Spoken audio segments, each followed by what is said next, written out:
오늘 마태복음 16장을 보겠습니다. 마태복음 16장 18절에서 20절까지 같이 한 목소리로 봉독하겠습니다. 마태복음 16장 18절에서 20절. 또 내가 네게 이르노니 너는 베드로라. 내가 이 반석 위에 내 교회를 세우리니 음부의 권세가 이기지 못하리라. 내가 천국 열쇠를 네게 주리니 네가 땅에서 무엇이든지 매면 하늘에서도 매일 것이요 네가 땅에서 무엇이든지 풀면 하늘에서도 풀리리라 하시고, 이에 제자들을 경계하사 자기가 그리스도인 것을 아무에게도 이르지 말라 하시니라. 아멘. 오늘 우리 사랑하는 우리 교회 성도님들 보니까 여기에 계시던 분들은 또 고향으로 가신 분도 계시고, 또 멀리 계신 분들은 또 오늘 이렇게 오셔서 새로운 얼굴도 보고 어떻게 보면 전환이 이렇게 되는 모습입니다. 우리 참 대한민국의 3대 명절 하면 설하고 단오하고 이 추석을 얘기를 많이들 합니다. 그래서 이 추석이 세상적으로는 큰 명절인데, 이제 추석의 유래를 저도 한번 이렇게 찾아봤어요. 그런데 이 추석의 유래가 정확하게 나오지는 않았더라고요. 삼국유사나 삼국사기에 조금 이렇게 등장하고 그 외에는 나오질 않더라고요. 그래서 이 추석이라는 부분이, 가을 주자에다가 저녁 석자에 되고 가을의 저녁, 그 뜻이더라고요. 그러니까 가을 저녁, 왜 가을 저녁이냐니까 음력 8월 15일이 추석이 보름달이 가장 밝은 달이라고 해서 추석날 이렇게 정해져서, 추석을 하면은 보통 많은 사람들이 이 세상의 모든 우상과 하나님을 제외한 나머지는 전부 우상입니다. 사실은 이 사단하고 하나님하고 관계 예외는 이 세상에 없어요. 근데 여러 모습으로 종교로 변해서 이 세상 사람들의 눈과 귀를 가려서 거기에 살아가고 있습니다. 그런데 이제 추석날 보면 풍성하다고 그러죠. 가을 이제 결실기를 주셔서 우리가 이에 보면 과일이나 곡식이나 이런 것들이 풍성하게 마음도 또한 푸릅니다. 그러나 이제 또한 올해는 날씨가 더워가지고 상당히 과일이나 채소 이런 부분들이 일을 하시고 업을 두신 분들이 힘들어하는 그런 올해 한 해나 생각이 되어집니다. 너무 더워가지고. 근데 이 사람들이 주로 뭐를 많이 믿었냐니까 해와 달 신을 많이 믿었습니다. 우리 사람들도 보면 1월 1일 날 보면은 해돋이 한다고 강릉 경포대라든가 정동진, 포항 이런 데 보면 사람들이 엄청나게 몰리지 않습니까? 전부 다 그 마음이 있기 때문인 거예요. 태양과 달이 실제적으로 하나의 피조물입니다. 근데 이 세상에서 하나님을 알지 못하는 사람들은 그게 신인 걸로 생각해요. 그러다 보니까 태양과 달 이 신이 실제적으로 피조물에 불과하고, 하나님께서는 창세기에 보면은 4일째 되던 해, 네 번째 날에 해와 달을 창조하셨습니다. 그래서 해를 낮이라 주관함으로 낮이라 청하시고, 달은 밤을 주관함으로 달이라고 말씀하셔서, 이 해와 달과 이런 것들이 하나님께서 피조물로 우리가 살 수 있는 조건들을 만들어 주시기 위해서 이렇게 만들어 주셨어요. 그래서 태양이 없으면 우리가 살아갈 수가 없는 그런 존재입니다. 하나의 피조물이 있어서 꼭 필요한 존재입니다. 달도 마찬가지입니다. 달은 이제 학자들마다 좀 다른데요. 달은 원래 빛을 못 낸다고 그래요. 달은 빛을 못 낸대요. 단지 해에 반사되져서 빛이 나는 것처럼 그런 것이지 달 자체는 빛을 내지 못한다고 그래요. 그래서 이제 추석날 8월 15일이 추석날이 되면은 제일 달이 태양으로부터 빛을 받아서 제일 흔하게 밝히 보이는 날이 8월 15일 추석이라고 그래요. 그래서 사람들이 그 당시에는 어둡고 그러니까 발이 밝으니까 얼마나 기분이 좋습니까? 저녁에 우리 전등, 요즘 같은 가로등도 이렇게 있지만 우리 어렸을 때만 해도 전등이 별로 없고 캄캄했어요. 그때 보름달이 뜨면 얼마나 달이 흐는지 몰라요. 기분이 좋은지. 근데 이게 지구와 달 이것이 전부 다 무엇을 의미하냐니까 풍요와 다산을 의미하거든요. 우리 이 세상 모든 종교가 거의 다 그렇습니다. 이 신 중에서도 신의 어머니가 있고 남편이 있고 아들이 있고 이런 식이에요. 전부. 그래서 이제 우리 구원받은 성도님들은 이 추석이라는 의미를 너무 마음에 거기다 크게 두면 안 됩니다. 사실은. 저는 오늘 우리 여기 오신 성도님들 어떤 분들은 빨리 이제 일정으로 있으면 가셔야 되겠죠. 그러나 또 그 마음이 변하지 아니하고 우리 예배당으로 오셔서 주님을 섬기는 이것이 얼마나 축복된 시간인지를 모릅니다. 오늘 여기 오신 분들은 주님께서 올해 또 더욱더 큰 은혜와 축복이 함께 하시기를 원합니다. 더욱더 주님께서 기뻐하시리라 믿습니다. 오늘 이제 여러 가지로 또 사정으로 빠지신 분들도 있습니다. 그러나 먼저는 우리 구원받은 성도님들이 하나님을 섬기고 살아가는 데서 제일 우선순위가 이 주일날 예배를 굉장히 귀중하게 여겨야 됩니다. 실제로. 그냥 오늘 한 주 빼먹으면 어떻겠느냐 이런 생각을 가질 수도 있어요. 그러나 우리는 두 주인을 섬기지 못한다고 말씀을 하셔서 마태복음에도 재물과 우리 어떤 그런 부분도 말씀하시고 또 두 주인도 마찬가지입니다. 이 세상을 살아가는 것이 우상이라고 했거든요. 그래서 이 세상 가운데 하나님보다 세상을 더 살아가는 것이 우상일 수도 있습니다.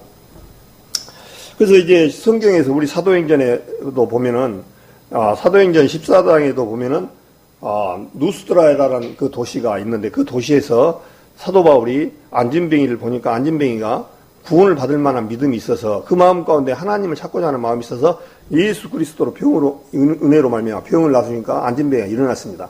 그것을 보고 많은 사람들이 이제 사도 바울이 병을 고치는 은사를 보고 많은 사람들이 하늘에서 신이 내려왔다. 그래서 사도 바울을 섬기려고 소하고 하관을 가지고 와가지고 사도 바울한테 신이라고 소를 잡고 소를 드리려고 하는 그런 장면이 나옵니다. 그러니까 우리 사람이 어리석어요. 그러니까 사도 바울이 뭐라고 합니까? 나도 너희와 같이 동일한 성정을 가진 사람이다. 성장이랑 똑같다는 얘기는 나도 너희들하고 똑같이 사람이다. 그 얘기입니다. 똑같은 사람이다. 근데 너희들이 어떻게 나한테 제사를 드리냐? 그러니까 사도 바울이 뭐라 그럽니까? 너희가 이렇게 제사 드리는 것을 헛된 것을 버리고 하나님께로 돌아오라고 복음을 전한다라고 얘기를 합니다. 그러니까 이 세상 사람들의 그 사람의 사상과 모든 것들이 뭐가 들었냐니까 우상을 섬기려고 하는 그런 부분이 이 종교론이 우리 안에 있기 때문에 항상 무엇을 하냐면 무엇인가를 섬겨야만이 그것을 올바른 것처럼 여겨져서 그렇게 되어집니다. 그래서 이제 우리 성도님들 안에 이제 특히 제일로 축복이 뭐냐면은 이 가족들이 구원을 받고 추석상을 차리는 것이 아니라 하나님 앞에 예배드리고 하는 그런 부분들을 보면 굉장히 부러울 것 같더라고요. 굉장히 부러워요. 근데 저희 집에도 여전히 아직까지도 이 참 그 조상 우상신에 못 벗어나 가지고 굉장히 어둡습니다. 저도 가면은 아침에 차례상을 보면은 저는 이제 안 지내니까 이렇게 보면은 정말 가슴 답답해요. 그래서 많이 또 사촌 형제들 간에도 변론을 많이 합니다. 이것은 어리석은 짓이다. 아무 소용없는 거다. 그래서 이제 그런 부분 가지고 얘기를 하면은 많이 부딪혀요. 이제 너는 조상도 없느냐? 부모를 공경을 하고 있는데 부모 살아있는데 그렇게 무시하느냐 그러거든요. 근데 실제로 엄연히 따져보면 우리 아버지보다 어른이 누구냐니까 할아버지예요. 근데 아버지 상은 굉장히 보면은 저희 집에도 보면은 우리 할아버지 상은 굉장히 크게 차리고 증조 할아버지나 이런 분들도 나약하고 약하게 하고 없이해요. 그러면 증조 할아버지보다 어른이 누구냐니까 고조 할아버지예요. 그럼 이제 고조 할아버지보다 더 어르신 이렇게 쭉 올라가면은 우리 마태복음에 누가복음에 예수님의 족보가 나옵니다. 그 족보 제일 위에가 누구든가요? 하나님이잖아요. 하나님. 그러니까 올바로 우리가 지금 세상 사람들은 이 짧은 속에만 섬기면 잘 섬긴다고 생각하고 있는 거예요. 근데 실제적으로 제일 이 세상의 창조주이신 하나님을 섬기면은 여기에는 그냥 자동으로 따라오는 거예요. 그리고 우리는 하나의 피조물에 불과합니다. 하나님을 섬기는 것이 가장 큰 섬김이에요, 실제로. 또 사도행전 17장에 보면은 사도 바울이 아덴에서 그리스 아테네에서 복음을 전하는데 성에 우상이 가득해 하고 쭉 성에 얼마나 많은 성에 우상이 많은지 알지 못하는 시내라고 쓰인 우상도 있더라 하면서 혹시 이 제사를 지내다가 신을 하나 빠뜨리면 그 신으로 말미암아 큰 어려움을 닦을 줄 알고 워낙 신이 많으니까 알지 못하는 시내라고 써놓은 거예요. 그래놓고 이제 거기다가 제사를 지내고 그런단 말입니다. 그러면 그 사도 바울이 얘기를 하잖아요. 우주와 만유를 지으신 신께서는 손으로 지은 것에 계시지 아니하고 말씀을 쭉 하시잖아요. 그래서 우리 인류를 한 족속을 택하사 한 족속으로 만들어 놓으시고 우주와 경계를 정하셨다고 쭉 이렇게 말씀을 하시고 있습니다. 그래서 우리가 살아가는 이 속에서 정말 주일날 이렇게 빠지시 아니하시고 또 이렇게 같이 참석하시고 하는 것이 하나님은 오늘 더욱더 큰 기쁨이 되어지리라 믿습니다. 또 이제 고향에들 가시면은 안 믿는 사람들하고 많은 그런 변론도 많이 있습니다. 실제로. 근데 이제 제가 오늘은 너무 좀 딱딱한 것 같아가지고 제가 예화를 하나 말씀을 드리겠습니다. 어느 옛날에 똑똑한 사람과 고집센 사람이 있었답니다. 고집센 사람과 똑똑한 사람이에요. 근데 이 고집센 사람은 우리 많이 아시는 분들 많이 있을 거예요. 고집센 사람 보고 47에 얼마냐 하니까 27이라는 거예요. 그러니까 똑똑한 사람이 아니다, 47은 28이다 그런 거예요. 그러니까 무슨 소리냐, 고집센 사람이 계속 27이라고 주장하는 거예요. 47에 27이지 이게 28이냐. 그러니까 이 똑똑한 사람은 저 말도 안 되는 소리를 저렇게 우기네. 우리 사람의 그 우기는 데는 정말 장사 없어요. 아주. 그 끝까지 우기는 거예요. 47에 27. 그래서 이제 도저히 안 되는 거예요. 그래서 언님한테 갔답니다. 언님, 이런 사람이, 이 고집이 센 사람이 47에 28이라고 그러는데 누구 말이 맞습니까? 하니까 언님이 47, 이제 28을 고집 센 사람하고 똑똑한 사람을 불러다가 한 거예요. 47에 28이라고 한 분이 너냐? 그러니까 예, 맞습니다. 47에 28이죠. 그러니까 그래? 이렇게 쳐다보더만은 그러면 똑똑한 사람 보고 너는 47에 얼마냐? 그러니까 28입니다. 그러니까 야, 저 47에 27이라는 사람은 풀어주고 47에 28이라는 사람은 곤장 10대를 쳐라는 거예요. 그래 곤장을 이제 10대를 맞으니까 얼마나 억울했습니까? 47에 28 정상적으로 말했는데도 10대를 맞고 나니까 분이 나는 거죠. 그래서 이제 언님한테 그랬답니다. 얘 내가 올바로 말했는데 나를 치워. 그러니까 저 우둔한 놈보다 네가 더 우너다. 저렇게 말도 안 되는 놈하고 우겨갖고 같이 하는 놈은 네가 더 우둔하지 않느냐. 그래서 너는 10대를 맞고 정신을 차려라고 똑똑한 사람을 멸쳤다는 거예요. 우리 세상 사람들도 마찬가지입니다. 우리 구원받은 사람들도 마찬가지고 때로는 하다 보면은 하나님이 어디 있느냐. 하나님에 대해서 무지하다 보니까 끝까지 주장하고 그렇게 한단 말입니다. 그래서 거기에 뭐라 하냐면 그래가지고 언님이 뭐라 하냐면 걔랑 싸워서 이기면 걔보다 더한 장이야 되고 걔와 그 사람하고 싸워서 지면 그보다 더 못한 사람이 되고 그 사람하고 비기면 걔 같은 놈이다. 이렇게 말씀을 했답니다. 그러니까 이 하나님의 이 주님이 뭐라 했습니까? 종기에 처나 깨닫지 못하는 자는 멸망하는 짐승과 같다고 말씀하시고 또 이 어리석은 자는 그 마음에 이르기를 하나님이 없다 하는도다. 그러니까 아무리 죽어있는 영들에게 설치를 얘기를 해도 안 되는 거예요. 그 사람한테 하면은 47은 27이 나오는 거예요. 47은 27이 끝까지 이렇게. 그 사람하고 그렇다고 해서 우리가 구원받은 성도인들이 그러면 입 딱 다물고 있으나 그런 얘기가 아니고 정말 적시적소에 필요에 따라서 지혜롭게 하라는 거죠. 지혜롭게. 오늘은 이제 마태복음 16장에 보니까 18절부터 제가 읽겠습니다. 또 내가 네게 이르노니 너는 베드로라. 내가 이 반석 위에 내 교회를 세우리니 음부 권세가 이기지 못하리라.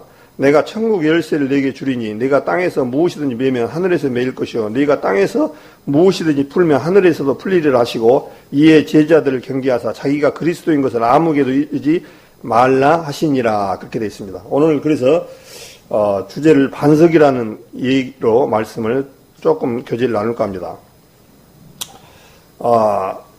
이제 예수님께서 이 가이사 빌립보에 가서 베드로 신앙 고백이 있은 후에 이 가이사 빌립보라는 데는 가이사라가 밑에가 있고 가이사라 빌립보라는 데는 저 갈릴리 호수 우편에 가이사라 빌립보가 있습니다. 이 가이사 빌립보라를 왜 정했냐니까 가이사라 로마 황제 가이사라의 이름을 따서 가이사라라고 했고 빌립보라는 이름은 헤롯 황제가 죽으니까 아들인 빌립 헤롯이 아들이 빌립 헤롯입니다. 그 헤롯이 이름을 따서 가이사라 빌립보라 이렇게 이름이 정해졌습니다. 그래서 가이사라 빌립보 지역에서 이제 이 베드로고 신앙 고백이 나온 후에 주님께서 이제 말씀을 하고 있는데 너는 베드로라 내가 이 반석 위에 내 교회를 세우리니 음부 권세가 이기지 못하리라 그렇게 됐습니다. 그래서 베드로를 보고 반석이라고 이제 명하시고 그래서 이 가톨릭에서는 베드로가 반석이어 가지고 베드로를 통해서 복음이 전해지고 그런다고 해서 상당히 이 오인을 잘못한 그런 부분이 포함됩니다. 그래서 지금 여기에서 말씀하고 있는 것은 이 반석하고 반석 위에다가 교회를 세운다는 거예요. 그래서 이 반석이 뭐냐 그런 부분을 말씀을 드려보고자 합니다. 이 반석 위에다가 교회를 세워지는데 지금 이 순간에도 우리는 교회를 계속 세워나갑니다. 우리 교회는 어떤 무기체가 아니라 유기체라는 것을 잘 아셔야 됩니다. 우리 구원받은 성도님들은 오래되신 분들은 이거는 기초입니다라고 얘기하십니다만 구원받은 지 얼마 안 되신 분들은 어떤 건물을 두고 교회라고 그렇게 생각하고 살아가는 사람들이 많이 있습니다. 그래서 우리 구원받은 성도님들 안에는 이런 것은 아무것도 문제가 안 되지만 특히 이 거듭나지 못한 가톨릭 같은 경우에는 성 베드로 성당 같은 데는 거기는 어마어마하게 하나님이 거기에 계시고 거기에를 우러러보시고 그런단 말입니다. 그래서 건물에 어마어마하게 치장을 하고 대리석과 온갖 것으로 치장을 해서 감탄사가 나올 수 있게끔 그렇게 만들어서 섬기고 있는 데가 가톨릭입니다. 그런데 예수님께서 마태복음 24장에 보면 어떻습니까? 예루살렘 성전에도 미석으로 그러니까 아름다운 돌을 만들어서 예루살렘 성전을 만들었는데 그 성전이 정말 헤롯이라는 사람이 46년 동안 성전을 만들었는데 얼마나 잘 지었겠습니까? 46년 동안 아름다운 미석을 갖다가 성전을 지으니까 이스라엘 백성들이나 제자들이 보고 예수님 앞에 자랑을 했잖아요. 선생님 얼마나 이 건물이 아름답습니까? 예수님한테. 그러니까 예수님이 뭐라 했습니까? 이 돌 하나도 돌 위에 남지 아니하고 다 무너뜨리라. 그래서 AD 70년에 타이터스 장군에 의해서 이스라엘에 있는 예루살렘 성전이 주님 말씀대로 불에 타서 불을 질러서 그 안에 성전에서 불이 나옴으로 말미암아 금이 녹아서 그 사이에 금이 들어가니까 금을 캐내기 위해서 돌을 다 휘저어서 서쪽 벽만 남고 다 무너뜨리는 그 사건을 우리는 전도집회를 통해서 잘 알고 있습니다. 그런데 서쪽 벽도 실제적으로는요 남은 게 아니더라고요. 가서 보니까 통곡의 벽을 가서 보니까 밑에 기초석만 남았고 실제 울도는 다 파헤치고 그 후에 복구한 돌입니다. 실제적으로. 그러니까 예루살렘 성전이 거의 다 해파됐어요. 실제적으로 다 주님 말씀대로 다 해파됐어요. 그래서 주님은 그것을 어떤 무기물을 이걸 성전이나 삼으시지 아니하고 우리 구원받은 성도님 안에 계셔서 우리를 주님께서 내가 세상 끝날까지 너희와 함께 계신다라고 마태복음 말씀하셔서 우리 안에 구원받은 순간 성령이 오셔서 우리하고 세상 끝날까지 우리 안에 있습니다. 그래서 우리 구원받은 성도님들이 곧 성전이고 교회라는 사실을 너무나 잘 알고 계실 겁니다. 그런데 여기서 반석 위에 교회를 세우리니 그렇게 있습니다. 그럼 반석 위에다가 참 그거를 생각해야 돼요.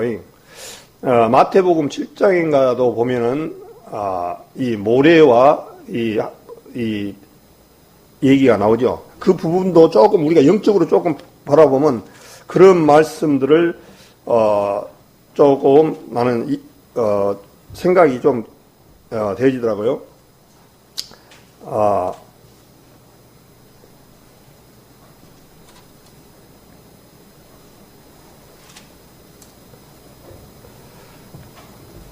7장에 보면 우리가 잘 아시는 내용입니다. 내가 잠깐 얘기했습니다. 7장 24절에 보니까 그러므로 누구든지 나의 이 말을 듣고 행하는 자는 그 집을 반석 위에 지은 지혜로운 사람과 같으니 비가 내리고 창수가 나고 바람이 불어 그 집에 부딪히되 무너지지 아니하나니 이는 주초를 반석 위에 놓은 연고요 나의 이 말을 듣고 행치 아니하는 자는 그 집을 모래 위에 지은 어리석은 사람 같으니라. 그렇게 되어 있습니다. 여기서 보니까 반석 앞에 지은 집과 모래 위에 지은 집이 나옵니다. 그래서 이 말씀들은 이제 하나님의 말씀을 답은 나와 있습니다만 주님의 말씀을 듣고 행치 아니하는 자는 모래 위에 지은 사람과 같다. 그렇게 말씀을 해 주셨습니다. 그래서 이 부분을 영적으로 이제 조금 이렇게 갖다가 맞춘다면은 반석 위에 지어져야 된다는 얘기예요. 그래야 홍수가 나고 이 바람이 불어도 안전하다. 우리가 집을 지으면은 이 기초가 굉장히 중요합니다. 아무리 멋있게 지은 집도 기초가 약하고 기초가 튼튼하지 못하면 무너지게 되어 있습니다. 어떤 집이든지 간에. 그래서 우리 건축을 하면 기초를 굉장히 깊이 파고 거기에다가 이렇게 단단히 하잖아요. 그래서 아무리 그 아름답고 큰 건물도 기초가 튼튼하지 않으면 남아나질 않아요. 이 나무도 마찬가지예요. 나무가 굵을수록 그 높이만큼 뿌리가 양쪽으로 전부 다 지나간다고 그러죠. 그러니까 오래되고 그 나무는 바람이 오고 태풍이 지나가도 웬만해 갖고는 견디네요. 근데 뿌리가 약한 나무는 금방 무너지고 금방 부서집니다. 그러나 이제 우리도 마찬가지예요. 우리 주님 앞에 이 반석 위에다가 교회가 세워졌다는 거예요. 그래서 다니엘서 2장에 보면은 마지막 때 하나님께서 하늘에서 이 세상에 돌이 떨어져서 하늘에서 돌이 떨어져서 이 세상의 모든 열국들을 돌로 치는 현상이 그런 꿈을 꾸었던 장면이 나옵니다. 바벨론, 페르시아, 헬라, 로마, 그 다음에 마지막 이제 이 세상이 멸망할 때 어떻게 멸망하냐니까 돌이 와서 부숴버리는 거예요. 돌이. 하늘에서 돌이 와서 부서지는데 이 세상이 돌로 멸망한 거예요. 그래서 이 돌이 그럼 어디 백두산에서 날아온 돌이 떨어질까? 그 얘기가 아니고 그 돌이 누구냐니까 예수 그리스도입니다. 그래서 이 예수님의 심판을 의미하죠. 이 세상은. 그래서 이 돌 위에 반석 위에 내 교회를 세워야 한다는 거예요. 그래서 이 반석이 누군가를 한번 보겠습니다. 반석을 얘기를 이사야서 8장을 한번 보겠습니다. 여기 잡으시고 이사야서 8장 이사야서 8장을 보겠습니다. 8장 14절부터 제가 읽겠습니다. 그가 거룩함 피할 것이 되시리라. 그러나 이스라엘의 두 집에는 거치는 돌, 걸리는 반석이 되실 것이며 예루살렘 거민에게는 함정 올무가 되시리니 많은 사람들이 그로 인하여 거칠 것이며 넘어질 것이며 부러질 것이며 걸릴 것이며 잡힐 것이니라. 지금 이스라엘 백성들이 특히 얘기를 두 집에는 거치는 돌, 걸리는 반석. 지금 이스라엘 백성들 안에는 지금도 여전히 예수님을 영접을 받아들이지 않고 있습니다. 그러다 보니까 예수님이 뭐라고 하니까 거치는 돌이고 걸리는 반석이라는 거예요. 예수님을 생각하면 이 이사야서도 예수님이 오시기 전부터 예언의 말씀인데 주님이 말씀을 그렇게 해놓으셨습니다. 그래서 예수님을 받아들이지 않는 분들은 거칠고 걸려서 넘어지는데 함정과 올무까지 되신다는 거예요. 이 예수님을 받아들이지 않는 분이냐. 또 이양 폈으니까 이사야서 28장을 보겠습니다. 이사야서 28장 16절을 보겠습니다. 이사야서 28장 16절. 그러므로 주 여호와께서 가라사대 보라 내가 한 돌을 시온에 두어 기초를 삼았노니 곧 시험한 돌이요 귀하고 견고한 기초돌이라. 그것을 믿는 자는 급절하게 되지 아니하리로다. 그렇게 되어 있습니다. 주님께서 한 돌을 시온에 뒀다는 거예요. 시온이 예루살렘을 얘기합니다. 시온에다가 두었는데 뭘 삼았냐니까 기초를 뒀다는 거예요. 이 세상에 집을 지을 때 기초돌이 제가 아까 말씀한 대로 기초돌이 든든한 기초돌을 가져야 한단 말이에요. 근데 그 기초돌이 얼마나 튼튼한 기초돌이냐니까 이 기초는 이 세상 어떤 기초돌보다 단단해요. 그래서 삼았노니 곧 시험한 돌이요 귀하고 견고한 기초돌이라는 거예요.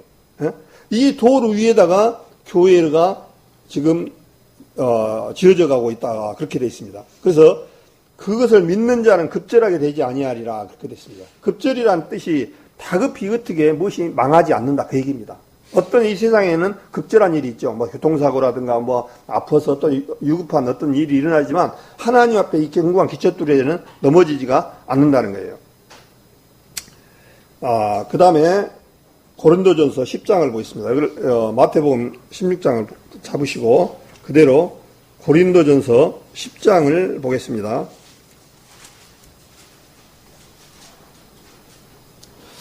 고린도전서 10장 4절부터 제가 읽겠습니다. 다 같은 신령한 음료를 마셨으니 이는 저희를 따르는 신령한 반석으로부터 마셨음에 그 반석은 곧 그리스도라. 이렇게 정확하게 나와주셔서 이제 그 반석이 누군가가 성경 안에서 이제 안전하게 드러났습니다. 그래서 이제 그 반석 위에다가 교회를 지금 지어갑니다. 그래서 교회는 하나님이 신랑 되시고 교회는 신부가 되십니다. 그래서 우리 교회라는 것은 우리 구원받은 성도님들이 모여 있는 것, 두세 사람이 함께 한 것에 내가 너희라고 같이 함께 하셨다고 말씀하셔서 두세 사람 있는 것에 교회가 형성이 되어졌습니다. 그래서 이제 우리 예수 그리스도 위에 이제 교회가 점점 지어가고 어느 순간 교회가 딱 완성이 되는 순간 이제 주님의 공중 재림으로 말미암아 우리는 이 세상은 끝이 나고 우리 구원받은 성도님들은 주님 앞에 7년 대혼인잔치를 위해서 휴거 사건이 일어날 겁니다. 이렇게 성경에는 되어 있다는 것을 우리 성도님들이 너무나 잘 알고 계시죠. 그래서 이제 거기에다가 교회가 지어져 가고 있다. 지금 오늘 이 순간에도 지어져 가고 있습니다. 그래서 에베소서 2장을 한번 보겠습니다. 베드로전서 2장을 한번 먼저 보겠습니다. 베드로전서 2장.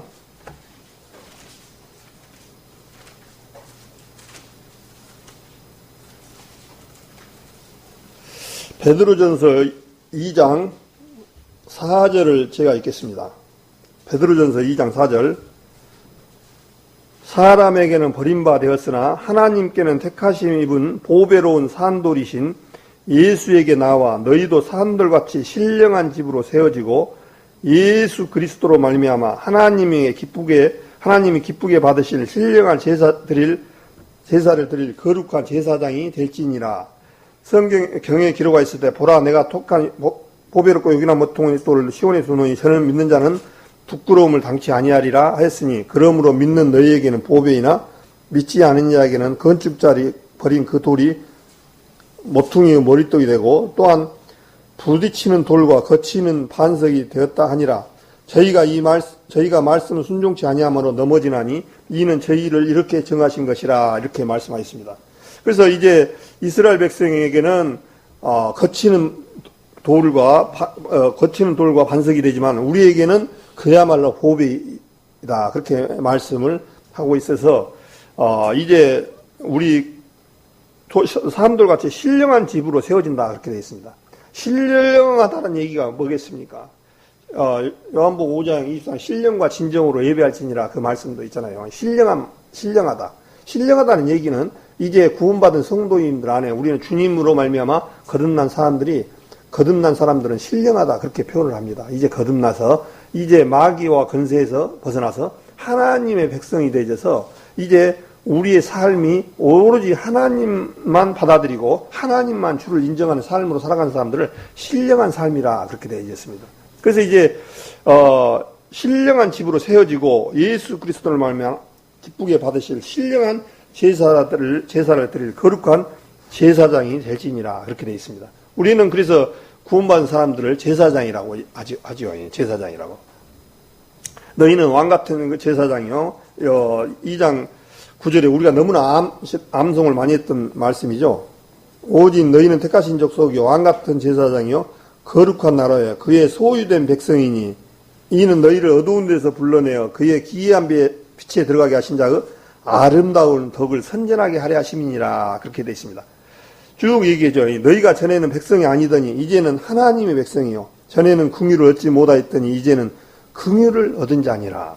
그래서 이제 우리가 신분이 마귀 사단의 권세에서 하나님의 백성으로 권세로 옮겨진 사람들, 어두움에서 빛으로 옮겨진 사람들이고 마귀 백성에서 하나님의 백성으로 이제 바꿔진 신분이 그야말로 신분이 어마어마한 사람들입니다. 이 세상에서는 주님께는 이것보다 더 귀중한 것이 없고 이것보다 더 큰 것이 없습니다. 우리 구원받은 성도님들 안에는 정말 이런 소망이 가지고 있다는 것 자체가 얼마나 크고 귀한지를 모릅니다. 이 세상은 내가 이 세상 권력과 모든 것으로 발버둥을 쳐더라도 하나님의 계획 안에서 하나님대로 흘러가고 있다는 사실을 꼭 가지고 있어야 됩니다. 그래서 이제 에베소서 2장을 한번 더 찾아보겠습니다. 에베소서 2장을 한번 보겠습니다. 에베소서 2장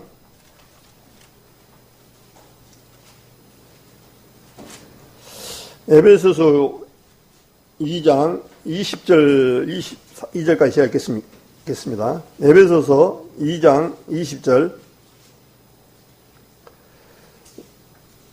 19절부터 제가 읽겠습니다. 그러므로 이제부터 너희가 예인도 아니요 손도 아니요 오직 성도들과 동일한 시민이요 하나님의 권속이라. 너희는 사도들과 선지자들의 터 위에 세우심을 입은 자라. 그리스도 예수께서 친히 모퉁이 돌이 되셨느니라. 그 안에서 건물마다 서로 연결하여 주 안에서 성전이 되어가고 너희도 성령 안에서 하나님의 거하실 처소가 되기 위하여 예수 안에서 함께 지어져 갔느니라. 그렇게 되어 있습니다. 그래서 이 교회를 주님께서 말씀하셔서 누구라고 말하냐니까 우리 구원받은 성도들을 얘기를 하고 있습니다. 19절을 그 앞에는 너희가 전에는 이런 사람이었는데 이제는 이런 사람이다. 그럼 말씀하십니다. 그러므로 이렇게 말씀을 하셨어요. 이제부터는 너희가 예인도 아니다. 예인이란 얘기가 애국인도 아니다. 또 손님도 아니다. 오직 성도들과 동일한 시민이요. 그렇게 됐습니다. 하늘에, 빌립보서 4장에 있죠. 우리의 시민권은 하늘에 있는지라 거기로서 구원한 자 예수 그리스도를 기다리노니. 그렇게 되어 있어요. 우리의 시민권은 이제 이 세상에 비록 붙여 살지만은 우리의 영적 시민권은 하늘에 있다는 거예요. 하나님의 시민이에요. 그러면서 하나님의 시민이라는 거예요. 그러면서 하나님의 권속이라는 거예요. 이 권속이라는 말이 뭐로 되냐니까요. 함께 사는 식구들을 권속이라고 합니다. 와, 이거 참 대단하잖아요. 권속, 아무나 우리 식구라고 그렇게 맞이할 수 있습니까? 내 식구여야만이 식구가 되는 것이지 아무나 가다가 우리 식구 하면서 이렇게 되는 게 아니잖아요. 우리가 세상적으로 육적으로 말하면 내가 난 아들이 자녀가 딸이 내 식구지 어디 가다가 너는 내 자녀애라 이렇게 한다고 해서 식구가 되는 거 아니잖아요. 이 식구라는 것이 권속이라는 얘기예요. 권속. 식구라는 것은 어떻겠습니까? 평생 아픔과 슬픔을 나누고 같이 먹고 마시고 살아갈 사람이라는 거예요. 권속이라는 거예요. 그러니까 우리 교회 안에 성도님들이 얼마나 귀하고 하나님 편에서 정말 귀중한 존재인가를 우리는 생각을 해봐야 됩니다. 정말 얼마나. 그러면서 너희는 사도들과 선지자들의 세우심을 입은 자라. 그리스도 예수께서 친히 모퉁이 돌이 되셨느니라. 예수님의 그 모퉁이 돌 위에 사도들과 선지자들과 그 위에 우리도 이렇게 지어져 가는 것이 반석이다. 그렇게 말씀하시고 그것이 곧 교회라는 거죠. 교회가 이제 신부라고 말씀을 하셨죠. 그래서 교회의 신랑과 신부가 혼인잔치를 열는데 결혼을 하게 되는데 이 성경에 보면 에베소서 6장이나 쭉 보면은 결혼에 대해서 얘기 나오잖아요. 결혼. 우리 결혼의 얘기를 들어서 교회하고 하나님하고 관계를 결혼을 비유해서 말씀을 하셨습니다. 그래서 우리 교회는 하나님의 신부에서 이제 우리 신부는 어떻습니까? 신랑을 기다리는 거예요. 오로지. 우리 교회는 전부 신부, 나는 남자인데 어떻게 신부가 돼? 이렇게 그런 차원이 아니라 하나님의 자녀가 되어서 이제 교회가 신부이기 때문에 어떤 육신의 남자의 성별이 아니라 영적으로 하나님 앞에 거듭난 성도들은 교회 안에는 이제 신부라는 얘기예요. 교회는. 그래서 신부가 혼인식 날짜를 잡아놓고 기다리고 있는 거예요. 지금 우리는. 근데 그 기다리고 있는데 하나님 앞에 신랑이 기뻐하는 삶으로 살아가야 되지 않겠습니까? 결혼하기로 했는데 신부가 자꾸 다른 남자에다 눈을 돌리고 귀를 그쪽으로 돌리고 그러면 신랑이 어떻겠습니까? 좋아하겠습니까? 오로지 신부는 신랑 한 사람을 바라보고 간절히 바라보고 오기를 기다리고 내 몸을 단장하고 마음을 거기다 쏟고 그래야 되는데 자꾸 옆집에다 돌리고 그렇게 되면 어떻게 되겠습니까? 옆집에 돌린다는 얘기는 뭐겠습니까? 세상 옆집을 바라보고 사단을 바라보고 또 세상 이것에서 마음을 빼앗겨 살아간다면 우리 마음 가운데 신랑 대신 주님을 바라보는 것이 아니라 어떻게 보면은 마귀 사단에게 속아서 또 우리 옛 모습으로 돌아가는 그런 모습으로 될 수 있습니다. 그래서 간절히 사모라 했잖아요. 주님 오시기를 간절히 사모라고 말씀하셨단 말입니다. 그래서 이제 그 위에 세워져 가고 있습니다. 그래서 이제 우리 구원받은 성도님들 안에 이제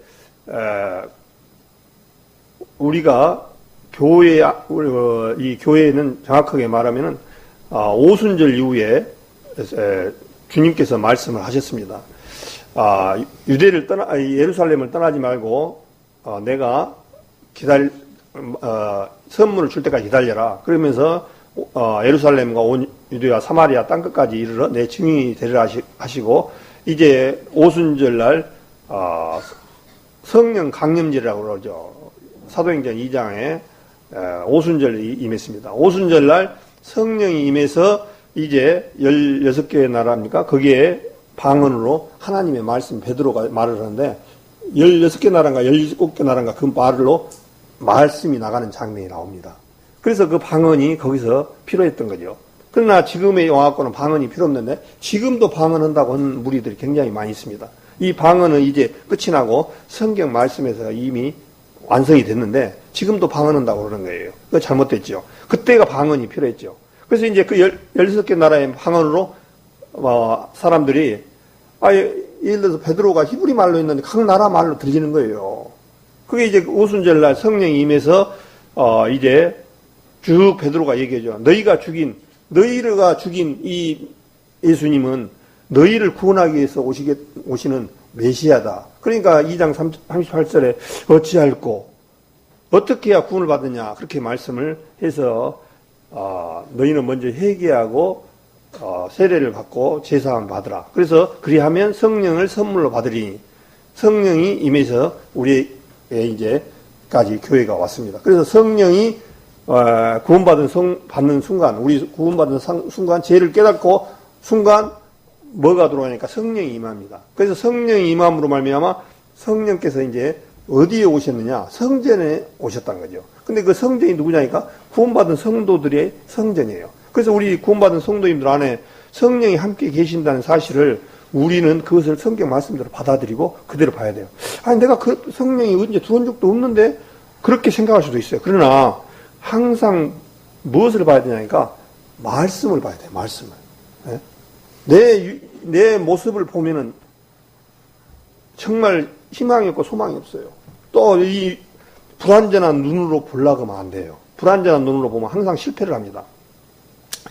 요한복음 18장에 보면은 요한복음 18장을 한번 보겠습니다.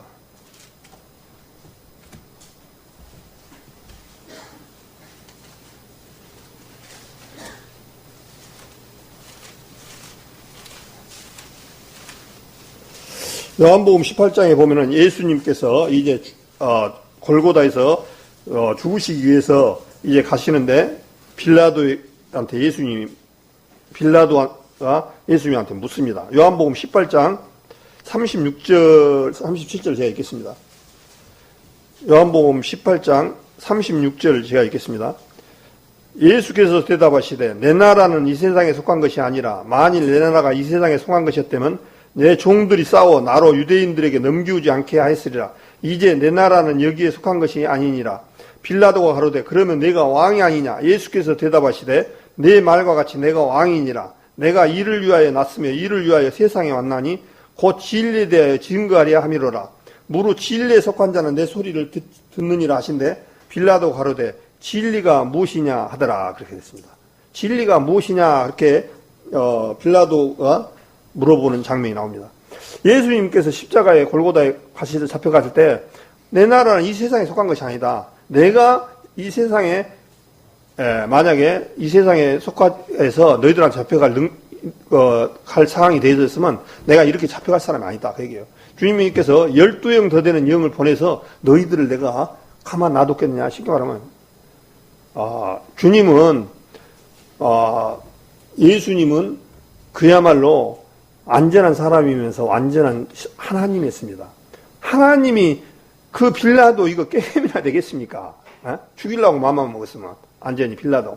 그런데 만약에 예수님께서 자존심 상해나 골고다 십자가에 안 올라갈 거야 하고 빌라도도 죽이고 로마 사람들 다 죽여버리면 누가 손해입니까?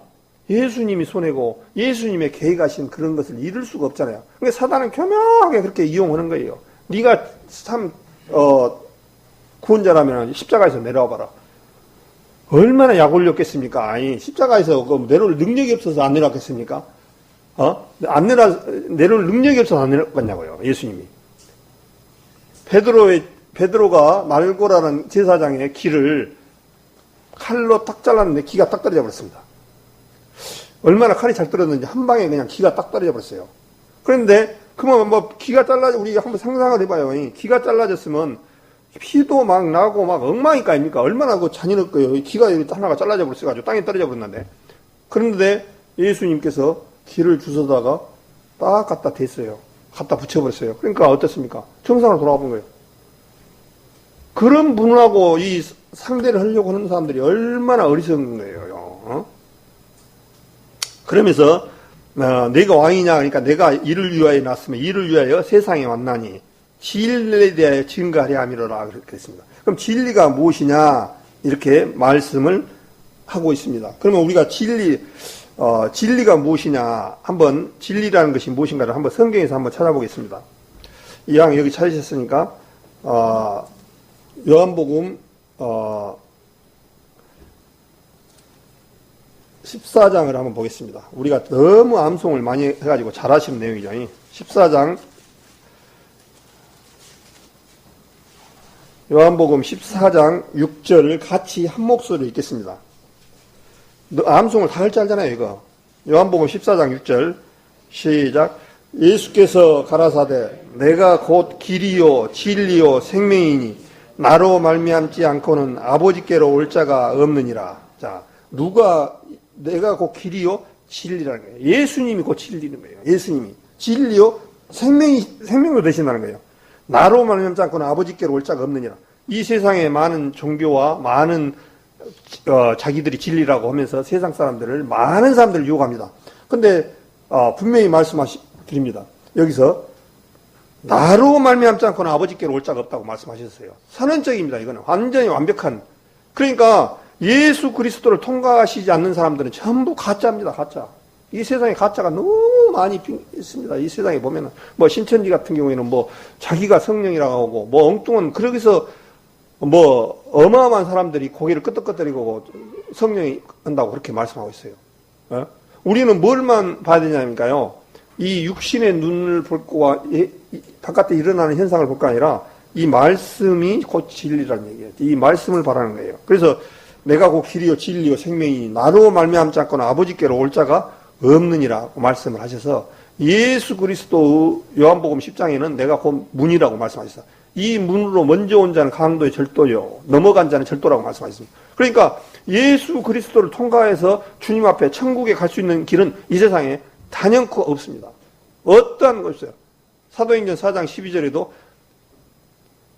다른 이로서는 구원을 받을 수 없나니 말씀하셔서 이 세상에 하나님 앞에 가는 길은 예수님밖에 없다는 사실을 꼭 명시하셔야 돼요. 제가 몇 번 말씀을 드렸는데요. 참 나는 하늘도 잘 모릅니다. 하늘과 땅 사이에 이 사다리를, 땅에서 하늘을 올라가려면 뭐가 필요하냐? 사다리가 필요해요. 근데 사다리가 무슨 사다리가 필요하냐니까, 우리 한번 너무 잘 하시면 쉬운 건데, 잘 가르칩니다.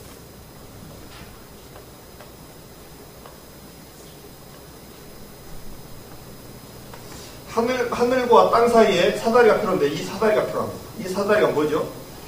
네, 십자가입니다. 근데 이 십자가의 사다리에 이 한문 뜻이 뭐냐니까 버그마자예요. 버그마자를 이렇게 씁니다. 근데 제가 이 앞에도 교제할 때 그런 얘기했습니다만은, 옛날 사람이 죽으면은 꼭 요거를 들고 가요. 이 황토 그거하고 이거를 꼭 구름문자하고. 왜 그러냐면은 이 버그마자는 하나님과 우리 땅 사이에 다리를 놨던 분이 예수 그리스도이기 때문에 버그마자를 써갖고 갑니다. 뜻이 있어요, 실제로. 그러면서 진리가 주님이 곧 내가 길이요 진리요 생명이다는 거예요. 그 다음에 요한복음 폈으니까 17장을 한번 보겠습니다.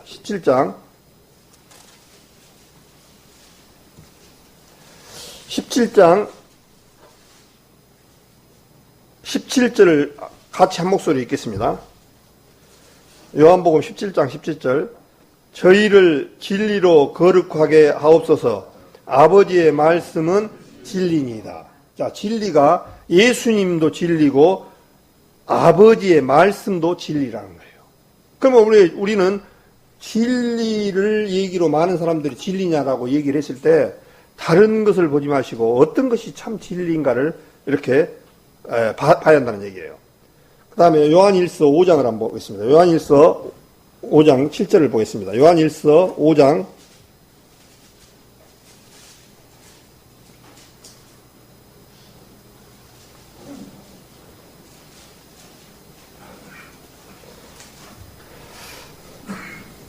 6절부터 제가 읽겠습니다. 이는 물과 피로 임하신 자니 곧 예수 그리스도라. 물로만 아니요 물과 피로 임하셨고 증거하는 이는 성령이시니 성령은 진리니라. 자, 진리가 예수님도 진리고 말씀도 진리고 성령도 진리란다. 그럼 결과적으로 똑같다는 얘기예요. 태초에 말씀이 계시니라. 이 말씀이 곧 하나님과 함께 계셨고 이 말씀 자체가 예수님이고 하나님입니다. 그리고 성령도 마찬가지예요. 보혜 성부와 성자와 성령이 하나님은 한 부인인데 성령으로 오시겠다고 얘기했어요. 왜 그러냐니까 성령으로 오셔야만이 우리 안에 구원받은 후에 이제 오순절 이후에 시간과 공간을 뛰어넘는 복음이 전해질 수가 있어요. 만약에 예수님이 계속 성자로 역할을 계속 하셔서 예수님이 복음을 전한다면 얼마나 어렵겠습니까? 육신을 몸을 가졌기 때문에 예수님도 때로는 피로하시고 힘드시고 그런 시절이 있었습니다. 수가성에도 보면은 목이 말라서 피곤해서 이렇게 힘들어하고 그런 부분들이 보여지고 있습니다. 그래서 우리 구원받은 사람들도 마찬가지거든요. 때로는 구원받았지만 피곤을 할 수가 있어요. 그런데 이제 성령께서 임하셔서 복음을 전하는데 시간과 공간과 이런 것을 초월을 하잖아요. 우리가 핸드폰으로도 복음을 전할 수 있고 인터넷이라는 매체를 통해서 또한 TV라는 통해서 하나님의 말씀을 전하면은 저 아프리카건 미국이든 어디 나라에서든지 말씀을 받고 구원받는 역사가 일어나는 거예요. 그래서 성령이 임하신 거예요. 필요했던 거예요. 그러면서 8절에 요한일서 5장 8절 증거하는 이가 셋이니 성령과 물과 피라 또한 이 셋이 합하여 하나이니라 말씀하시면서 만일 우리가 사람들의 증거를 받을진대 하나님의 증거는 더욱 크도다. 하나님의 증거는 이것이니 그 아들에 관하여 증거하신 것이니라. 그렇게 했습니다. 그래서 이 성경이 전체가 다 누구에 대해서 증거냐니까 하나님의 아들에 대해서 증거했다는 거예요. 그래서 요한복음 5장 39절에 보면은 너희가 성경에서 영생을 얻는 줄 생각하고 성경을 상고하거냐. 이 성경이 곧 내게 대하여 증거하는 것이라 말씀을 해 주셨습니다. 그래서 또 11절에 증거는 이것이니 하나님이 우리에게 영생을 주신 것과 이 생명이 그 아들 안에 있는 것이라. 이 영생과 생명과 이 모든 것들이 어디 안에 있냐니까 예수 그리스도 그의 아들 안에 있는 것이라. 그러니까 이게 뭐냐면 예수님으로 말미암아 구원받은 주님으로 말미암아 주신 생명은 예수 그리스도 외에는 없고 예수님을 통과하지 않으면 안 된다는 얘기예요. 그래서 그 우리 안에 증거가 있는데 그 증거가 뭐냐? 복음이라는 얘기죠. 복음.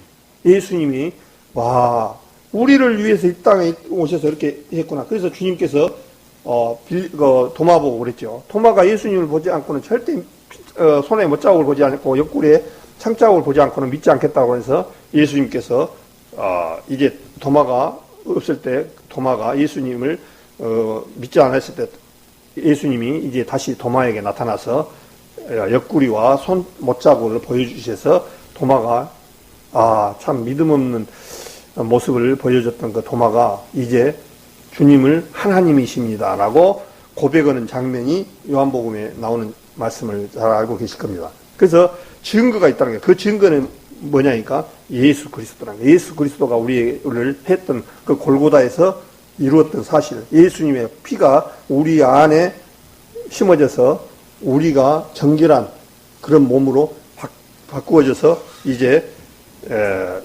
하나님의 생명으로 살아갈 수 있는 정말 축복된 그런 축복을 받았다 그런 생각을 해봅니다.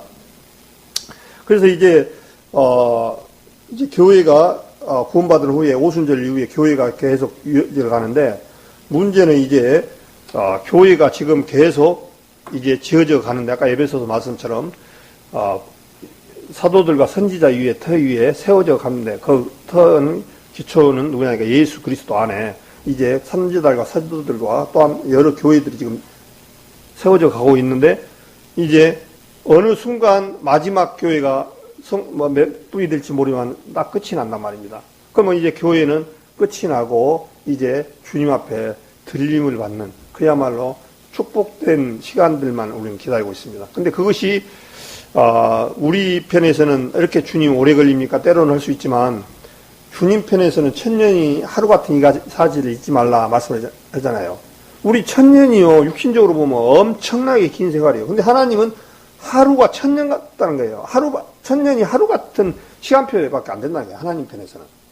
그런 하나님이에요. 그래서 우리 천년이라고 한번 생각해 보십시오. 이 천년. 그냥 말이 우리 여기 생각해 보십시오. 우리가 많이 살아야 우리의 연수가 70이요 강건한 80이라고 했는데 천년이라고 하면 몇 대가 지나가야 됩니까? 제가 몇 번 말하지만 조선왕조가 500년밖에 안 걸렸어요. 521년인가 밖에. 조선왕조 태조 이성계로부터 시작해가지고 마지막까지 500년밖에 안 지났어요. 근데 엄청나게 이렇게 길잖아요. 우리 조선시대 때 일어났던 여러 가지 사건들 이렇게 쭉 보면은 어마어마하게 길게 되죠. 근데 500년밖에 안 돼요, 그게. 그럼 뭐 1000년이면 얼마나, 그것에 2번을 일어났어야 되는데, 얼마나 그럽니까? 근데 하나님은 그 1년밖에 안 된다는 거죠. 하나님 편에서는. 그런 하나님을 가지고 우리가 이제 얼마 조금 힘들고 그럴 때, 아이고, 주님 빨리 오셔서 우리 이 고통을, 씻어주십시오 할 때가 있습니다. 그러나, 그거는 너무 이기주의죠. 우리만 그런 것이 아니라. 그러나, 이 세상에 구원받지 못하고 살아가는 영혼들 생각하면 주님은 얼마나 고달프게 어달프게 기다리고 와 있겠습니까? 그래서 이제 우리가 이제 이 세상을 끝나면은 바로 네가 나와 함께 오늘 낙원에 있으라 말씀처럼 비록 육신은 이 땅에 벗어버리지만 이제 성령은 진짜는 하나님 앞에 가셔서 정말 눈물도 없고 슬픔도 없는 그것에서 함께 계신다는 사실을 생각해 보면 너무나 감사가 되어지는 부분입니다. 그래서 이제 우리는 주님은 지금 계속 무슨 집을 짓냐니까 교회라는 집을 예수님은 지금 계속 교회 집 장사를 어떻게 보면 하셔요. 지금 교회를 건축가예요. 예수님은. 그 교회 건축이 거기다 끝나가고 이제 되어가는 시점에 지금 우리가 와 있다. 그래서 생각을 해봅니다. 그래서 마지막으로 사도행전 14장을 한번 보겠습니다. 사도행전 14장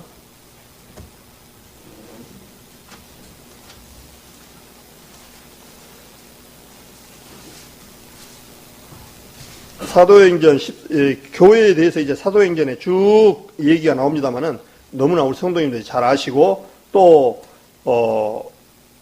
많이 말씀을 받았기 때문에 27절을 제가 보고 마칠까 합니다.